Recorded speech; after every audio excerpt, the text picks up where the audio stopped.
YouTube? It's your boy, Zesto Elemental, here to bring you a Stamina Dragon Knight guide for PvP, PvE, DPS, tanking. All the above. Yes, it works, and I can show how you can swap certain skills and alternate to make it more tanky or to make it more DPS-y. If that's even a word, probably not. Anyhow, on to the guide here, to character, to attribute points. Don't pay attention to these right here on the side. Pay attention to what's on here on the magicka, maximum health, maximum stamina, recoveries, all that. Starting with magicka, you're gonna want your magicka at around 10,000. With your recovery, when you're veteran rank 14, I'm aiming to get my recovery at 1200. Right now I'm using the Atronach Mundus Stone. That's gonna be changing to the Warrior Mundus Stone once I hit veteran rank 14. Reason why I got that Mundus Stone right now is basically just for leveling up, and also for Igneous Shield, Dragon Fire Scales, Fossilize, and Dragon Blood. Need it for those moves. So, yeah. And that's for surviving, that's for tanking. That'd be the tanking portion right there. Now, for the health, you're gonna want, your health is gonna be in the 20,000s. And as for health recovery, I'm a vampire, so my health recovery is going to be low. By then, it's probably going to be like maybe 600 or 700. If you're a human or werewolf, you're probably going to have higher health recovery then, and whatnot. But I'm a vampire, and I'll show you what I have instead of health recovery that gives us vampires equal footing. Now, for stamina, you're going to want your stamina at, you're going to want to pump more into stamina first, and you're going to put try to get up to 21,000 by the time you're veteran rank 14. 21,000 plus with stamina recovery at 1,200 points. All right. Now, on to, let's see. For the vampire, we have supernatural recovery, which gives us stamina and magicka back, 10% more of it back, the recovery. And for the vampirism, thankfully, I'm in stage 4 vampires, and thankfully in the new update DLC in September for the councils coming, we're gonna get a buff. Instead of taking 40% more damage from fire attacks, we're gonna be taking 25% damage from fire attacks instead of 40. Thank God. And whatchamacallit, the other buffs that we're getting is Drain Essence. That move is going to be buffed. They're going to make it faster and whatnot. It's a very, very good move. Let me go to the tree really quick over here. Get to it. Drain Essence, consume an enemy's life force, dealing yada yada magic damage for 3 seconds, and restoring your health and stamina for 150% of the damage inflicted. Now they're going to change some mechanics of this so that it works faster, and it's going to be awesome. And then as for what gives us vampires equal footing with werewolves and humans, reduced damage dealt to you when you fall below 50 health. Lower health increases damage by up to 33%. So that makes up for the health recovery being so low. Also, unnatural resistance reduces the severity of the health recovery deterrent in vampirism stage 2 through 4. Now, between my Dragon Blood, Morale, and Igneous Shield, I'm able to keep my health up and give myself big heals regardless of my health recovery, thankfully. So, and you'll still be able to tank very good with this, and DPS very good with this. Alright, now on to the moveset. We'll start with my alt bar, and I have the Clouding Swarm ultimate move from the vampire. Now, I leveled up my Devouring Swarm. I'm just leveling up my Clouding Swarm. So far, I like them both equally. Clouding Swarm is awesome for PvP and PvE, mainly because you go invisible and you're hidden. And when you're hidden and you do a charge attack or any type of attack, you do more damage. So, you're doing damage while you're hidden anyways with the ultimate move. You know, 1509 magic damage to nearby enemies every 1 second for 5 seconds. So, and then while you're doing that, you can hit any of your other moves up here, and I'm gonna go through them right now. Now, Dragon Fire Scale, probably one of your most important moves that a Dragon Knight, Magicka, Stamina base can even have. Sends your projectiles back, especially a lot of magic damage, especially for PvP. Them sorcery dudes using overload that like to nuke people with a few shots and they're dead, this is going to send those shots back to them to kill them. And that's a big help. Saved my life I don't know how many times. And especially for PvE, oh my gosh, for anybody range attacking me from the back, those archers or the sword or the magic dudes with the destruction staffs, sends all that damage back to them. And I just press it every 4 seconds. I just count on my head every 4 seconds. 1, 2, 3, and I flap my wings every 4 seconds. And that's where the magic recovery is, well, needed, basically for that move. And then I got Flying Blade. This is mostly for PvP. This is my burst damage move. And what I have to even buff this burst damage move, when I start to my other bar, I got Rally. And Rally is also a heal over time.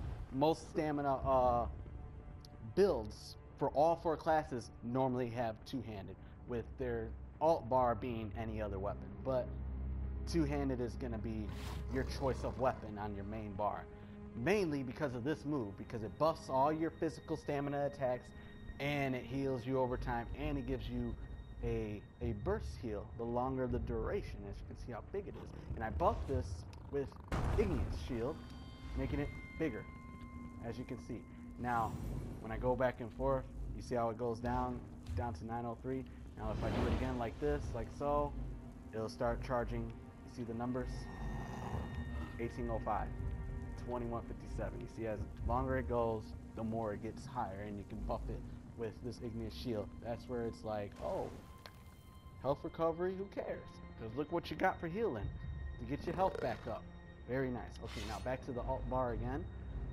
And then if for PvE, DPSing, or tanking, even, you can change this Flying Blade move for PvE to Steel Tornado, and that can also work like an execute. Wounded targets, that means when the target is wounded, they're about 50% health, so you'll do 100% more damage to those wounded targets by spinning around. And your other execute move on the main bar, your single target executioner move, works great for PvP and PvE, especially for PvE on the bosses, because it's a single target hit, is Executioner, and it'll do 300% more against wounded targets. And then when their health gets down to 25%, outside two-handed abilities deal 18 extra percent to low health targets, and low health means 25% for you guys. So this move will do even more damage along with crit rush, because it's a two-handed ability. So that's nice. Now back to this bar. Fossilize, very important. Well, I got Shattering Rocks here for the PvE part, but Fossilize for the PvP portion. The Fossilize more of this. Now, you just stun them. I have this so it does AoE damage to groups and whatnot and sets them off balance by 50%. It'll also work fine for PvP as well, but Fossilize is a little bit better for PvP, while this one's a little bit better for PvE. And when you do this move, you get stamina back from the Helping Hands passive in your and for your Dragonite, get all the passive abilities. Get all of them on your Dragonite class, on all Ardent Flame, Draconic, Earth, and just get all of them.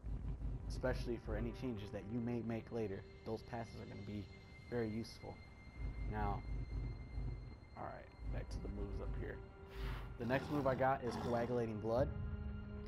Now you can use Green Dragon Blood if you want.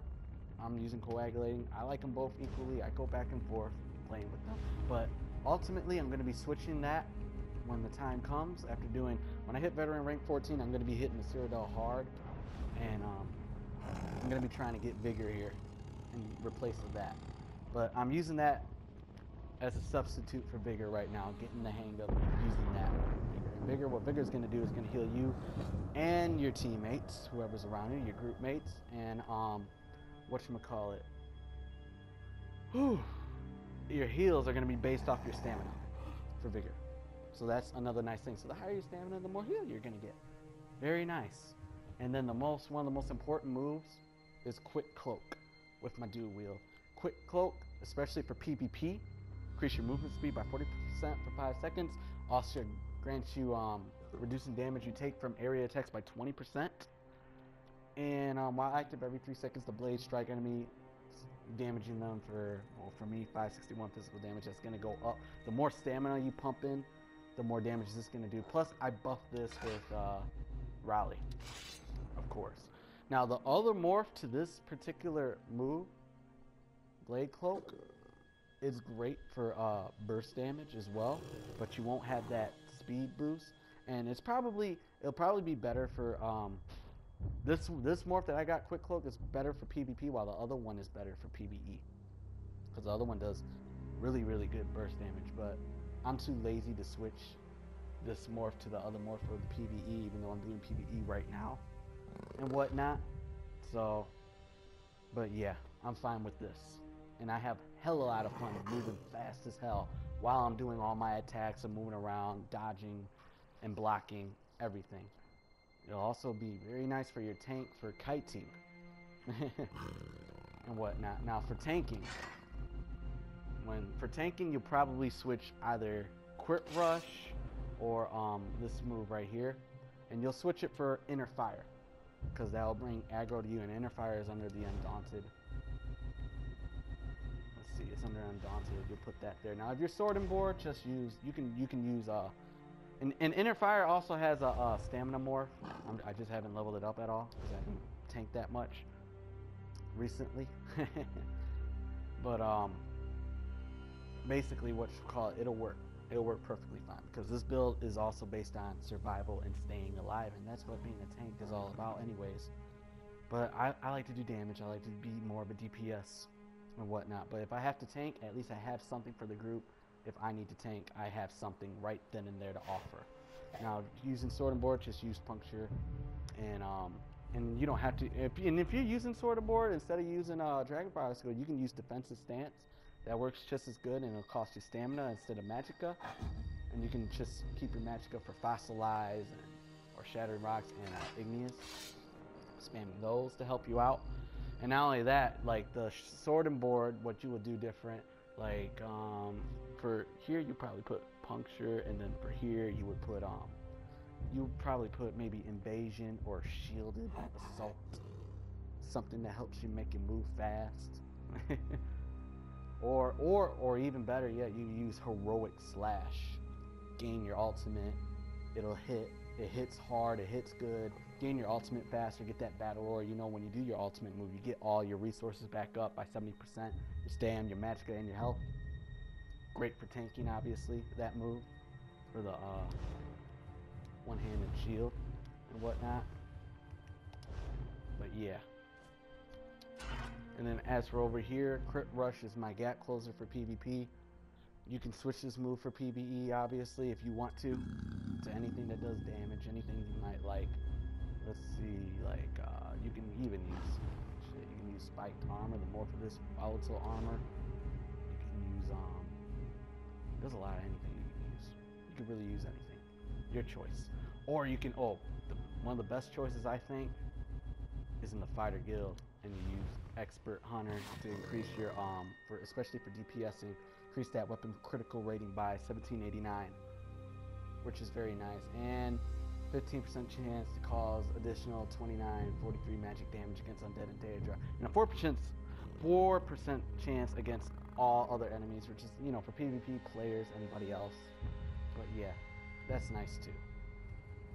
Those are nice. You can switch that, but I just keep it on Crit Rush for everything. And then I got Unstable Flame. That's my damage over time, and I can buff it with my Rally. It's a stamina based morph to Searing Strike. This Unstable Flame. So yeah. Oh, and then the other move you can switch Critical Rush to, like I said, what you can switch to is the other morph.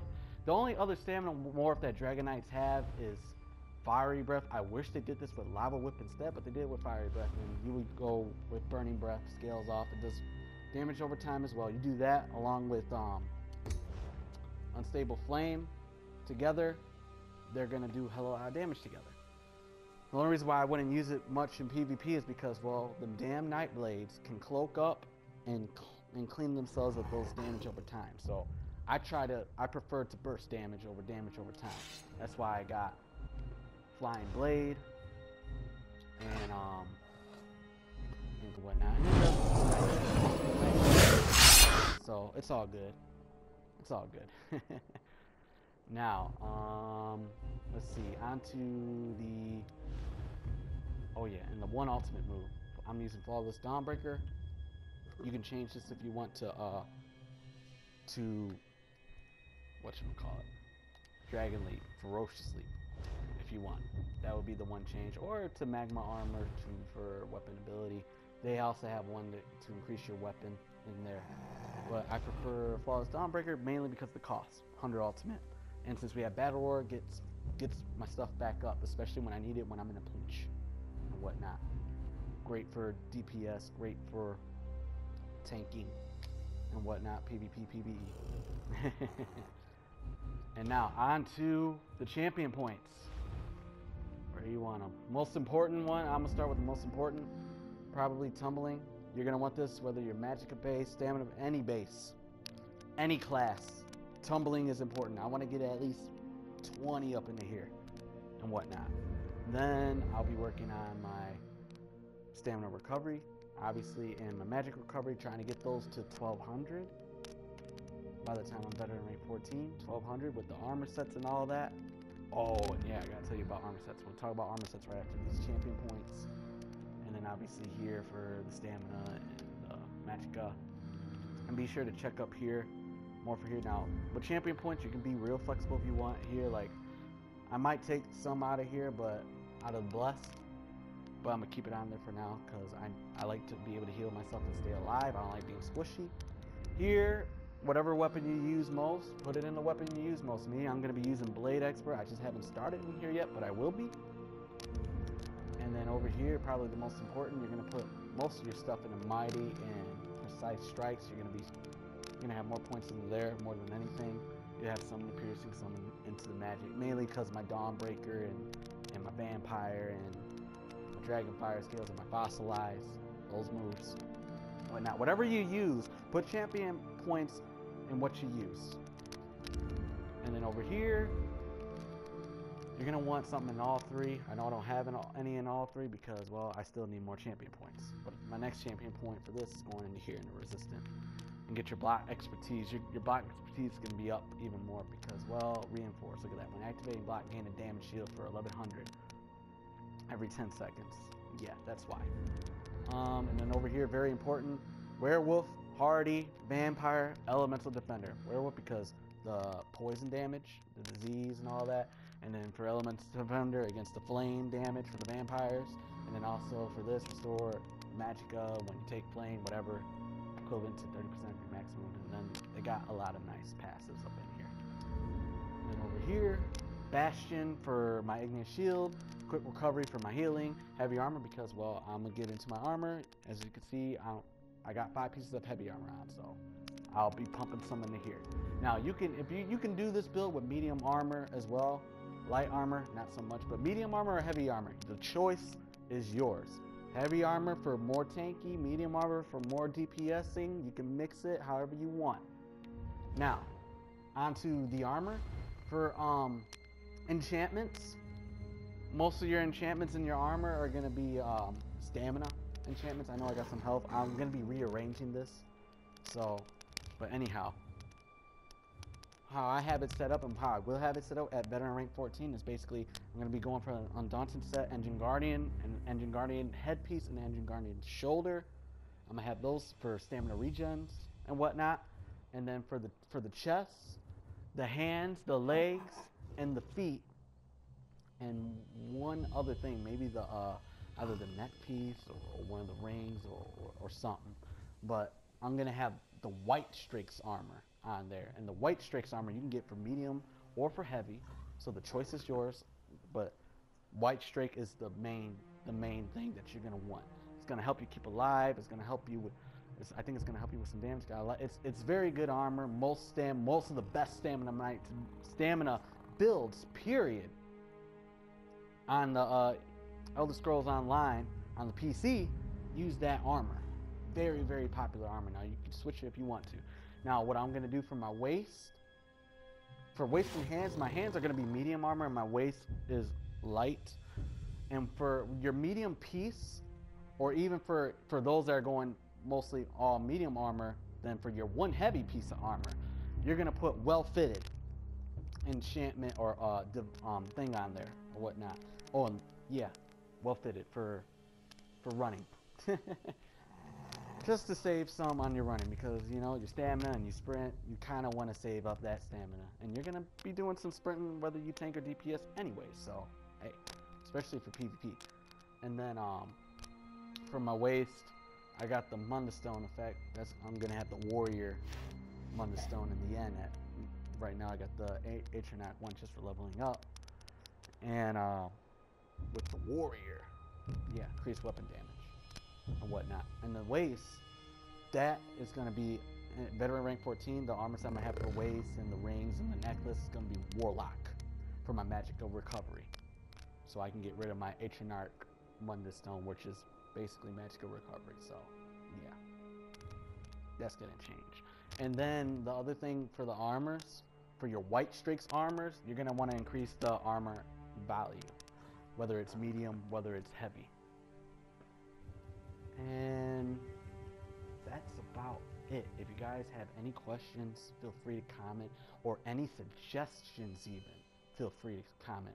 This is all about building great stamina builds, or even if you guys have good alternatives to the build or any tweaks to the build, feel free to comment those on that so other people can read. So, because everybody has different play styles, you know. So let's make this a good video, a good comment section, a nice good guide even in the comment section or whatnot. Feel free to give advice, feel free to ask questions, feel free to contribute in any way, shape, or form or whatnot. Now I believe that's everything. I believe I covered most of everything, passive abilities and things like that. And you have to do really get all the passive abilities, of course, but yeah, I think I covered everything. Oh, and the other reason why I have one piece of light and one piece of medium is so I can get these passive abilities, obviously. The more passive abilities you get, the tougher you're just going to be, period. All there is to it. The more passive abilities that you can use. So, thank you guys for watching. Thank you for the views. Thank you for the comments ahead of time and all that and everything. You guys are awesome. Have fun.